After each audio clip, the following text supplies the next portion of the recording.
But it's interesting that North Korea has frequently sought to send signals of resolve, in effect, by undertaking legal reforms. And I think it was in 2013, around that time, North Korea wrote into its constitution, Ben, that it was a nuclear weapons state. I'm Benjamin Wittes, and this is the Lawfare podcast, November 28th, 2022. It's been an eventful several weeks on the Korean Peninsula, a spree of missile tests, the sudden display of a daughter of Kim Jong-un, the North Korean leader, and the articulation of a remarkably aggressive nuclear doctrine. To go over it all, I asked Stephan Haggard to join me in the Jungle studio. Haggard is the Lawrence and Sallye Krause Professor of Korea-Pacific Studies at the School of Global Policy and Strategy at the University of California, San Diego. He is a longtime North Korea watcher and one of the voices I most trust on the subject. We talked about how all of this relates to prior diplomacy between the North and the Trump administration. We talked about what message the North Koreans are trying to send with the combination of this testing and the articulation of this new doctrine. And we talked about whether there is any prospect of denuclearization at any time in the foreseeable future. It's the Lawfare podcast, November 28th. Stephan Haggard on what's going on in North Korea. All right, so let's start with the lay of the land, which has changed a bit over the last couple weeks. What's been going on with the North Koreans? What have they been up to? And why is the world, when it's not thinking about Ukraine, suddenly looking over its shoulder at North Korea these days? Well, thanks, Ben, as always, for having me on. I'm going to give a somewhat long arc answer to that, but I won't go on too long. So I think we have to go all the way back to 2017 and the period of fire and fury when the North Koreans were testing a number of intercontinental ballistic missiles, and we were really in a tense place. And I think the Trump administration was even contemplating the use of force. And as you know, all of a sudden, everything turned on a dime and the summit era came in. And at that juncture, the North Koreans literally stopped altogether missile testing over the course of 2018 and into 2019. And then in the wake of the Hanoi summit, they sat for a while and tried to absorb the failure of that summit. But then gradually over the course of 2020, 2021, and particularly in 2022, the testing has resumed in spades. And it's come in two waves. The first wave in the first part of the year, I think, is basically developmental in the sense that the North Koreans are simply developing capability and making sure things work. But in the second half of the year, it's pretty clear to me that these most recent tests have come in direct response to the resumption of U.S. ROK joint military exercises on the peninsula. And they're taking more the form, until this ICBM test, of exercises. You know, they're demonstrating capability and testing capabilities. So, first of all, when you say ROK, that's South Korea. Yeah, Republic of Korea. So I'm interested in your sense of the arc here. The Hanoi summit was a failure by everybody's estimation, but it's never been clear to me what the North Korean metric of success would have been. So the Trump administration looked at it and said, we can't get a commitment to nuclear disarmament from the North. That's the only standard we're interested in. So I understand from the U.S. perspective what the metric of success and failure looked like, though I thought it was somewhat delusional that they thought they were going to get anything like that. But what do we know about what the North was actually like, what from their point of view success would have looked like? Well, actually, believe it or not, we have a pretty good source on that in addition to just the public commentary, which is that Bolton's memoir is actually worth a read. And that's not something I would typically say, to be perfectly honest, because I had a hack at the first one. But his chapter on Hanoi is extremely interesting. And though he's very jaded about what the North Koreans came in with, I think he did accurately describe what happened. So basically what happened is this. Kim Jong-un came into Hanoi thinking that he could strike a deal with Trump in which he would agree, in a somewhat vague way, admittedly, to shut down Yongbyon, which is the place that houses both the reprocessing facilities, the enrichment facilities, and the reactor that generates the spent fuel rods for plutonium. And so that was the offer on hand. And in return, what he asked for was the cancellation or reversal of 4 very particular UN Security Council resolutions, which had been passed over the course of 2016 and 17, and for the first time had really gone after North Korea's commercial trade. And this was part of a deal that goes back to the Mar-a-Lago summit in early 2017 with Xi Jinping, and the Chinese peak at having to deal with this ongoing thorn in their side, the North Koreans.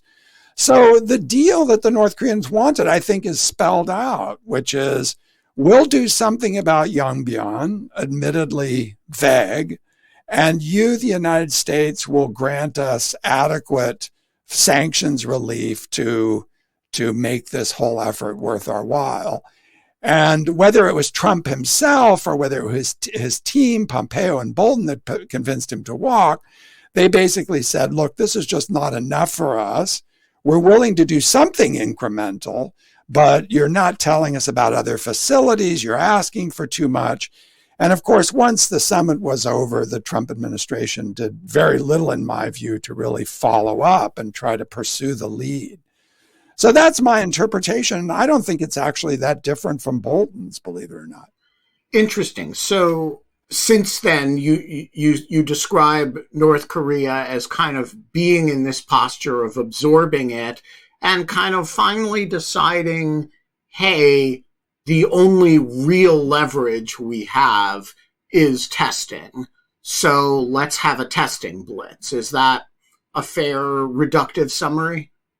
It's not bad, Ben. I'll give it to you, but let me just nuance it a little bit. So, I think it was Sid Hecker up at Stanford who made this interesting observation that when political scientists inquire about the purpose of tests, they're always looking for a political signal.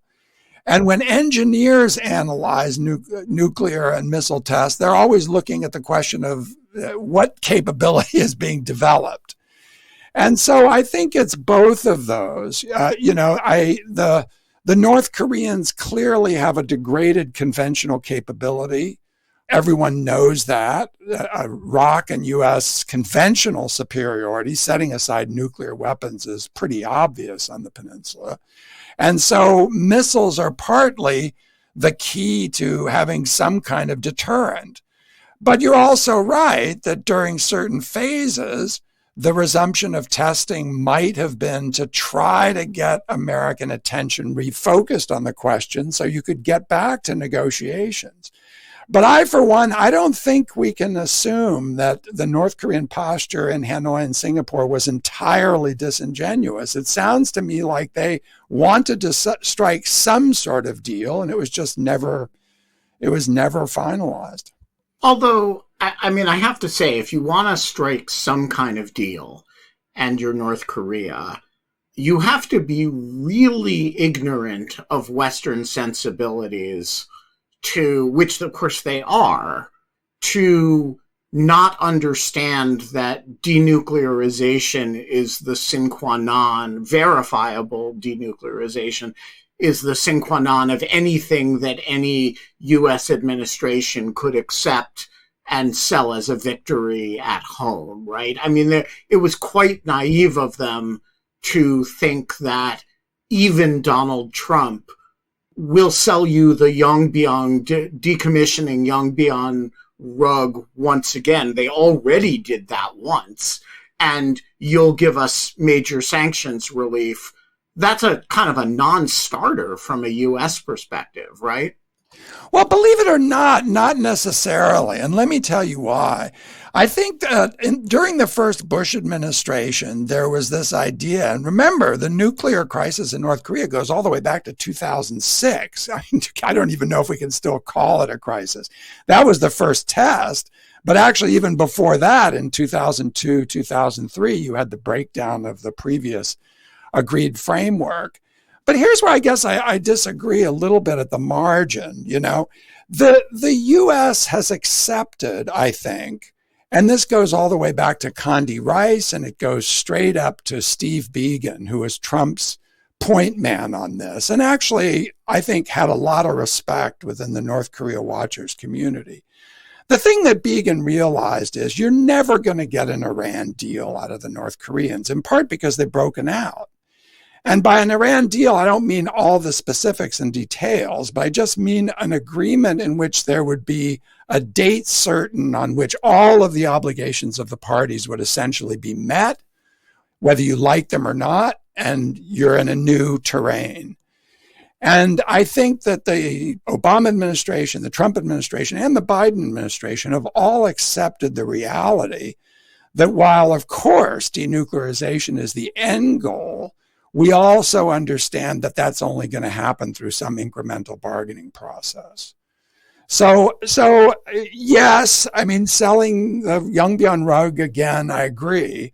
But I don't think anyone thinks that you can just get to a complete deal with the North Koreans all at once. All right. So the other day, Kim Jong-un is filmed with his 9-year-old daughter inspecting rockets. What do we make of it? Well, you know, there's another logic that's going on here, which is non-trivial in my view, and that's the domestic politics of all of this in North Korea. And that photo, to me, is just an extraordinary piece of political theater, because here he has this huge, ICBM, which is actually, road mobile. And he's walking in front of it, holding the hand of his daughter. And of course, the message is, we're all family here. I'm protecting my daughter, and this is what I need to do that. But there's another piece of this, which is that the sanctions that I described, that the North Koreans wanted lifted, despite their genius at sanctions evasion, and of course, they've been doing this for decades, the sanctions that the Chinese acquiesced to actually had pretty severe effect. And we really know that. Chinese customs data, you can look at the trade figures, and they just plunge in the course of 2018-19. And then in addition to that, you've got COVID coming in, and the North Koreans following a policy that might be called zero COVID squared, where they completely closed the border and shut the country off. And so all of this, needless to say, was interfering with the domestic political objective of formulating and rolling out a new economic plan that would get North Korea moving again. And so the military accomplishments really became a quite dramatic piece of what Kim Jong-un could claim as a success. And we saw in the Eighth Party Congress in January 2021 a whole list of shopping list of military capabilities that he wanted to acquire. And in some sense, what he's doing is ticking them off and showing the North Koreans that the country's capable of achieving them. In one of our prior conversations, you described, and I thought it was a very memorable formulation, which I remember as a result, You described, this was during the 2017 flurry of tests, that the structure of deterrence on the Korean Peninsula was sound and stable, notwithstanding any theatrics. And I'm interested in whether you still feel that way. If they have ICBMs that are functional, that can reach very long distances, not merely Guam, but the mainland United States, is the structure of deterrence on the Korean Peninsula fundamentally different, or is being able to nuke Japan sufficiently dire, and nuke Seoul sufficiently dire, that the marginal ability to nuke Los Angeles doesn't really change the calculation very much? Well, look, that's exactly the right question. I think the community of people who think about these issues is actually quite divided on this, and I'm in the less alarmist camp.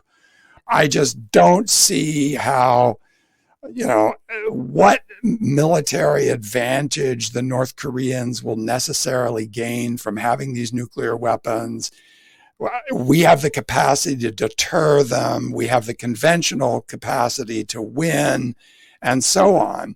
But I have to give some points to the other side, because in particular, there's this problem of so-called alliance drift and alliance management that has definitely increased in salience as a result of these new capabilities. And they're exactly what you describe, which is, if a crisis were to ensue, is the United States' commitment to defend the peninsula credible if not only Japan and Guam are at risk, but Los Angeles is at risk? And my answer to that is yes, it is credible, because it's been built and sustained by a whole series of commitments and capabilities. But if you're sitting in South Korea, it's not as easy to answer that question as it is in Washington. And in my trip out to Seoul in September, where I attended a Track 2 dialogue we run with the Japanese and the Chinese and the South Koreans, I was really struck by the extent to which alliance assurance issues were being raised repeatedly. And you probably know there's some very interesting polling on South Korean attitudes towards actually breaking out and acquiring nuclear weapons of their own. I personally don't think that this is a very high risk, for reasons I can explain. But it's interesting that the South Korean public is much more sanguine about that possibility than we've seen ever. Sanguine meaning supportive, or sanguine meaning... Supportive, yeah. Supportive is probably a more accurate way to put it. And there's polling that suggests, depending on the poll, as much as 70% of the Korean public would be okay with or believes that South Korea should acquire nuclear weapons. And in one interesting poll, which really struck me more than others, that percentage almost held up even when the question was primed with the fact that South Korea would pay some cost for acquiring that capability. Like what sort of cost? It was undefined, but South Korea would pay, some international reputational cost if it acquired these weapons. Do you still believe that we should go ahead and do it? And it didn't move the needle that much. So I think there's a lot of angst in South Korea over these issues. I'm not sure it's held all the way down the public. This isn't the most salient issue. If you ask where North Korea and the alliance fall, housing prices, a whole series of other things, are likely to be higher in the queue. But if you talk to the strategic planning, the military community, the foreign policy community there, I just heard much more about alliance assurance issues now than I've heard in a while. And the Yoon administration has moved with the Biden administration to reinstate an extended deterrence strategy and consultation committee, which had been disbanded under the Moon administration in his efforts to engage the North Koreans, and just a lot more thinking about deterrence. And the exercises that were resumed this year are exemplary of that concern on both sides. We're now doing foreign policy via exercises on the Korean Peninsula.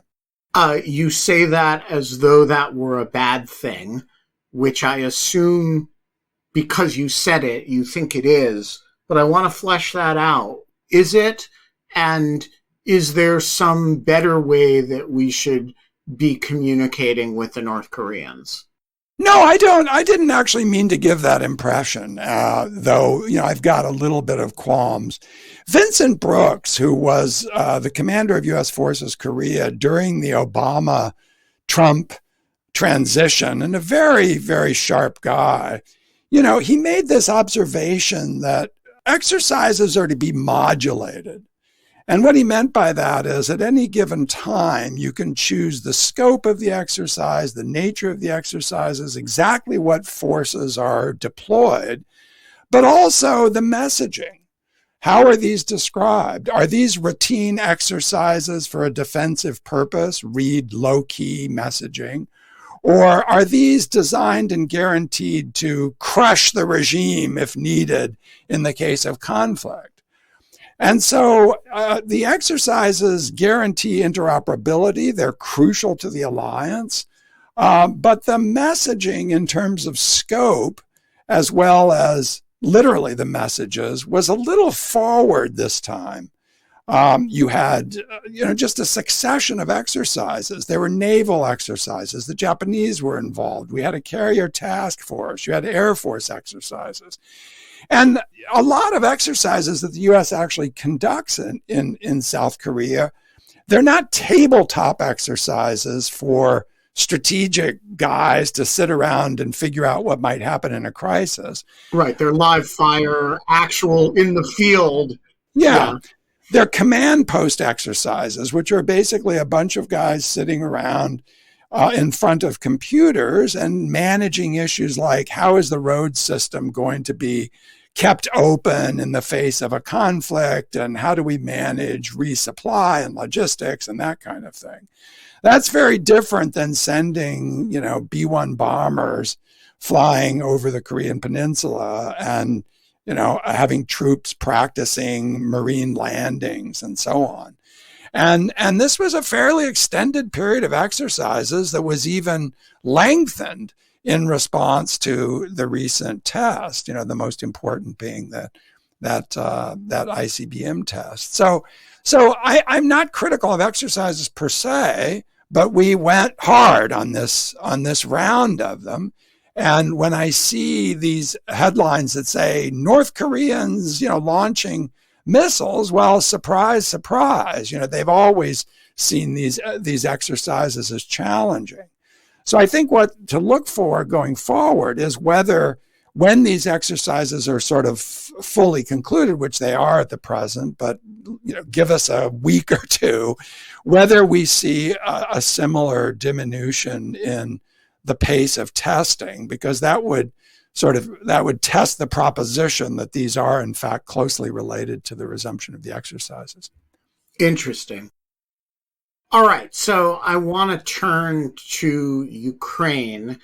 Everybody and his mother is doing a podcast over the last couple of weeks about what the Chinese are learning about from Ukraine about Taiwan, and what the Taiwanese are learning from Ukraine about their own capacity to defend from Chinese invasion. I suspect the North Koreans are watching this as well, and that some aspect of the late theatrics are a creature of them looking over their shoulders at the West's relationship with Ukraine, and specifically the incredible underperformance of Russian weaponry with respect to NATO weaponry, especially given the degradation of their own forces that you've referred to in the conventional space. And so I'm interested in your sense of, if you're a North Korean and you're watching Ukraine, or you're Chinese and you're watching Ukraine with North Korea in mind, What are you taking from this conflict? Yeah, Ben, you've pushed this in a kind of interesting way, and it isn't necessarily the way I would go on it. The comparisons with the Korean Peninsula are a little hard to draw out. Across the Taiwan Strait, you could argue, well, the Chinese are thinking about how difficult it might be to perform that operation and what the cost might be, and are their reserves at risk, and what about technology, export controls, and so on. But in the case of the Korean Peninsula, it's not clear who the equivalent of the Russians and who the equivalent of the Ukrainians are. But I do think that one clear lesson that was taken away from this is that this is an opportunity for the North Koreans to essentially fly the red flag, so to speak. We're on board. The Xi-Putin document that came out, a joint statement that came out of the Olympics, which is really an absolutely remarkable document. It's a stunning document. It's just a stunning thing, and I've got lots to say about it. But, the thing that the Chinese have been doing with respect to Ukraine is actually very similar to what they've done on the Korean Peninsula forever, which is to basically say restraint on both sides, regardless of who initiated any given action. And so in some sense, the Chinese have practiced this, but they've also started to articulate, in my view, a strategic vision, which is really going after the American alliance system in a much more forward way than I think I've ever seen. The alliances were tolerated by the Chinese. It's clear they never really wanted them. But now everything is basically being blamed on NATO. And the Indo-Pacific concept is seen as nothing more than the first steps in creating an Asian NATO. And North Korea is looking at this and saying, boy, I fit into that joint statement absolutely perfectly. And if you go back, if you recall, at the time that the war occurred, under the Uniting for Peace resolution of the UN, it was possible for the UN General Assembly to essentially do a straw poll vote on what countries thought about the invasion, about kicking the Russians off the Human Rights Council. I think there were 4 UNGA resolutions which were put up to vote. And there were only 5 countries that voted against the proposition that the invasion was a violation of the UN Charter, and North Korea was one of them. So I think what the North Koreans see is not only potential parallels there, and the importance of having nuclear weapons perhaps would be one of those lessons, but they're also thinking that this is a chance for them to really openly align with this vision that Putin and Xi are articulating, and to show that they have disruptive value, if you can think of it that way. We can poke the Americans in the eye. Now, whether the Chinese actually think that's an asset or not is another issue. And I'll just say one other thing on this. And that is that, everyone's been talking about the looming 7th nuclear test, and it hasn't come yet. It hasn't come yet. And even if the North Koreans did articulate a quite alarming change in their nuclear force posture in November, they haven't undertaken the 7th test. And I can't help wondering whether the Chinese are at least exercising some restraint on them in that regard. All right, so let's unpack a little bit of that. I want to come back to the alarming stated nuclear posture and the significance of the missing 7th test. But I want to go back to your point that the major takeaway from Ukraine on the part of the North Koreans is that they see opportunity in it to be useful to the Sino-Russian statement of mutual values. It seems to me that that's a bit of a peculiar takeaway from at least where I sit, because the Chinese have become increasingly impatient and almost seems like they've become kind of embarrassed by issuing this grandiose statement with the Russians, only to have the Russians, kind of get their ass kicked over and over and over again over the course of this conflict. You know the Chinese regime much better than I do. Are the North Koreans, to the extent that they're reading the Chinese that way, are they reading them correctly, or are they, overestimating? Kind of overestimating their own potential value. As best as I can tell, the Chinese see them as an occasionally useful pain in the ass. Well, look, there's a lot there, but remember, if you have a regime of this sort, which is just rooted in personalism and hero worship and cult of personality, the chances that you're going to overestimate your cosmic significance are high. So don't rule out that that's part of what's going on for sure. But look, this is a very complicated game. And I think how the Chinese have played it suggests that they might see a little bit more value in North Korea, or a little bit more risk in North Korea being pulled away than we might think. So let me just recount the history again. When Xi Jinping came into office, the North Koreans at that juncture rained on his parade by doing some testing that kind of complicated the international landscape for him. And he wouldn't be seen with Kim Jong-un for over 5 years. He wanted nothing to do with him. Kim Jong-un didn't visit China, and needless to say, even high-level officials shunned the North Koreans. But then all of a sudden, as soon as Trump says in March 2018, oh yeah, sure, I'll meet with Kim Jong-un, in the course of less than a year, there are five Xi Jinping Kim Jong-un summits. 5. And this is a guy who wouldn't even talk to him. He didn't even want to be seen on the dais with him. And, look, we can imagine what the nature of those conversations might have been. But all of a sudden, it just appeared that the North Koreans had more strategic significance for China than anyone would have previously thought. Now, let me just say that there's some potential contradictions here, but I think that they go to the heart of Chinese grand strategy in some way, which is, if you're smart in Beijing, according to Stephan Haggard, the last thing you want is a North Korea which is strengthening not only the U.S.-Korea alliance and the U.S.-Japan alliance, but even the possibility of trilateral cooperation among the three. But that doesn't seem to be the way that the Chinese are reading this situation. And so I think you can't rule out, some subtle strategic miscalculation. Interesting. Really complicated.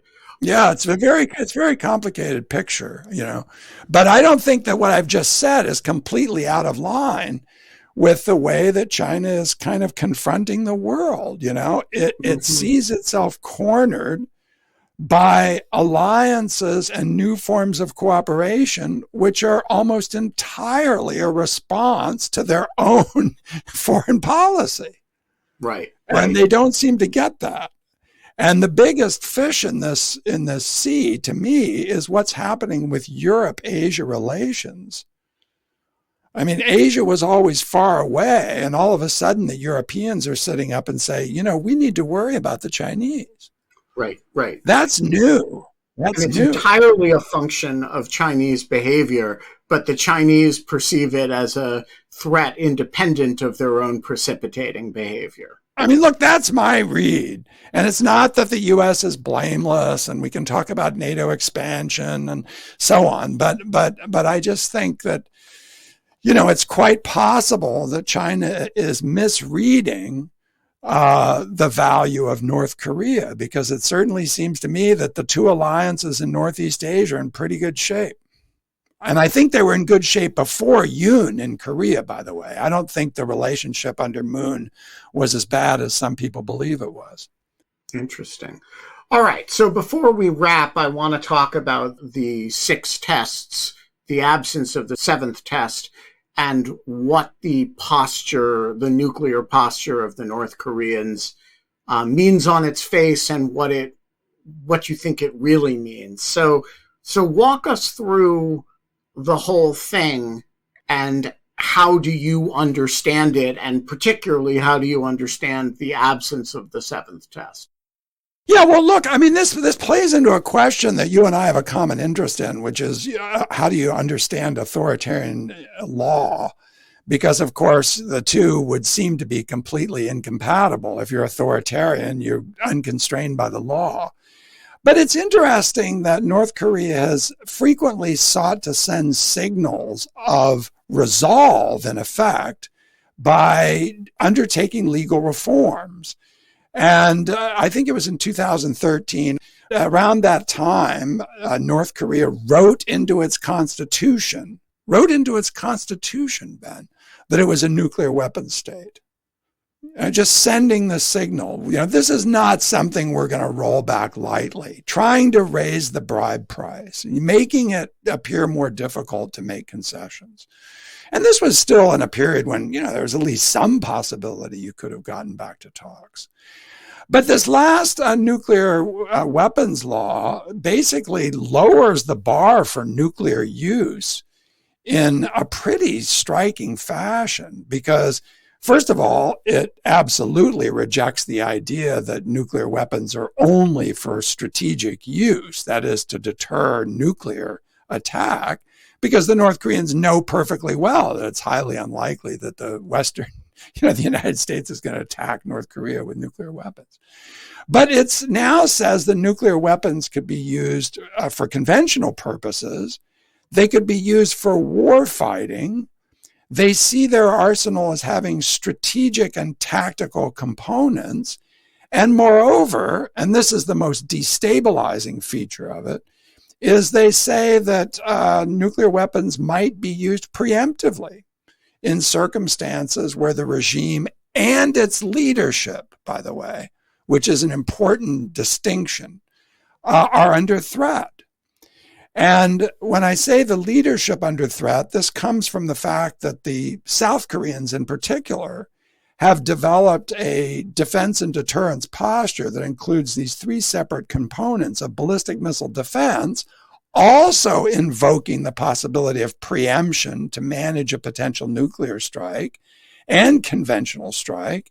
And in addition have said, we will decapitate the leadership in the case of a conflict if we believe it's warranted. And needless to say, those are things which make for a less stable peninsula if two sides are both saying there's a possibility that we would preempt.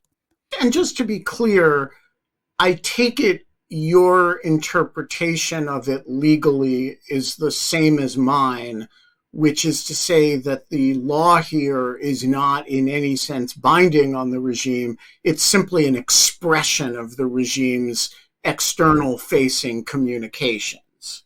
Well, yes, but I guess I'm trying out an idea on you, and I'm curious what you think of it. It's also upping the ante, because it's saying, no, this is not just a policy. This is an enduring constitutional feature of the North Korean system. We are a nuclear power. We don't care about the NPT or what you think. We're inscribing it in domestic law that we're a nuclear power. And the implication of that is that to stand down from that commitment, which was obviously taken quite publicly, I'm sure this was all over the front page of Rodung Shinmun at the time, would mean figuring out at least some way to walk that back. And of course, they're perfectly capable of doing it. They control the information space. But I think it's also a way of sending signals to the United States that, we're not going to give up these weapons lightly. And now I think most people would agree that they're not going to give them up ever and at all. And at best, you can, try to get to some sort of arms control agreement or limitations on tests. All right. So in the context of all of that, how do you understand the sequence of 6 but not 7 tests? Well, it's just this point. Actually, this was made to me by my colleague, Susan Shirk, that her take, she had this very interesting idea, and I think it's worth entertaining. Who knows whether it's true. But basically, they roll out this law that says we can use these nuclear weapons in a wide array of circumstances, and we're going to kind of continue to develop them. But maybe because that signal has been sent, you don't need another test. You don't need it. Now, this gets to this question of the political costs and signaling versus testing the capability. I still think that, and I speak as a political scientist, that we sometimes overestimate the signaling functions of these tests and underestimate the development of capabilities. Maybe they still feel they need to test for that reason. But maybe if they've stuck the quills of the porcupine out and basically said, look, there are a lot of circumstances under which we would use these weapons, that they've achieved the objective. But then you look at it and you say, okay, you have this spree of tests, the articulation of this doctrine, and then this very aggressive doctrine, and then a subsequent test doesn't happen. And you're left with I think, inability to interpret is the articulation of this very belligerent doctrine, but no seventh test, a way of climbing down and stopping the testing? Or is it the articulation of the doctrine is itself so aggressive that you don't need the seventh test? Do you see this as a way of justifying a diminution of testing, or do you see it as an aggressive finish to the set of tests? Yeah, well, I mean, those actually aren't mutually exclusive, are they? I mean, I like the way you formulated that. I recall, though, I can't remember if it was at the Eighth Party Congress or one of the preceding plenums, and it was read at the time as mildly hopeful. Kim Jong-un said something like this: our nuclear capability is now complete, by which he meant at that time, look, we've got an adequate deterrent to do the job. Let's pivot at the margin back to economic issues. So I think it could be doing both of these things. It could be saying, look, we've got a wide array of uses for our nuclear arsenal, and it's going to include tactical as well as strategic forces. But at the same time saying, we've done it. We've broken out. We don't need to continue to demonstrate that fact. Now, of course, we don't know to what extent they may be constrained by the Chinese or just their assessment of the landscape, but it's possible that they believe the law sort of accomplished their objective in terms of signaling. So what are you looking for going forward? What will be the signs to you that will be probative of where they're heading over the next few months? Well, I think the first thing is just to see, test the proposition whether the exercises were really determining here. Now that the exercises are wound up, I just can't see the pace of testing continuing at this pace. So we're just going to get back into the containment status quo. I don't think the Biden administration has much interest in trying to do anything dramatic here, but I think it would be extremely interesting if, unbeknownst to everyone, Biden was sending private letters to Kim Jong-un saying, hey, I mean it when I say we're willing to talk to you any place, anytime. And of course, he doesn't mean a summit, but he's saying I'm willing to send Sung Kim to Pyongyang to talk to you and listen to what you have to say. I don't see any harm in doing that. I don't expect it would be taken up. But I think the United States has to continue to place the offers on the table and say there is a path out of this. There is a path out of this, even if the likelihood of it being taken up by the North Koreans is small. We are going to leave it there. Steph Haggard, thank you so much for joining us today. It's a real pleasure, Ben. I always like talking to you. The Lawfare podcast is produced in cooperation with the Brookings Institution. Our audio engineer this episode was me, I did it myself. And here's something that you can do yourself. You don't even need any help. You can go to patreon.com/lawfare and become a material supporter of the site. Get ad-free podcasts, get access to our hacking class going on right now, get access to all kinds of other goodies, and become a supporter of Lawfare. It feels so good. The Lawfare podcast is edited by the great Jen Patja Howell. Our music is performed by Sophia Yan. And as always, thanks for listening.